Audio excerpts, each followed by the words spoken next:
Would you like to save money at the dealer on air filters, all while increasing the sound of your engine? This is a tutorial for you.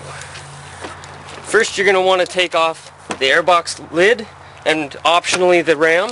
I've already taken hose clamps off to save time. So you pull that out, pull out your air filter.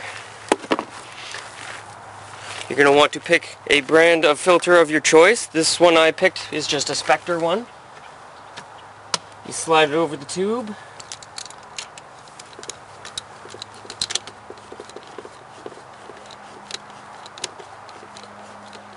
Do up the hose clamp. And you're done.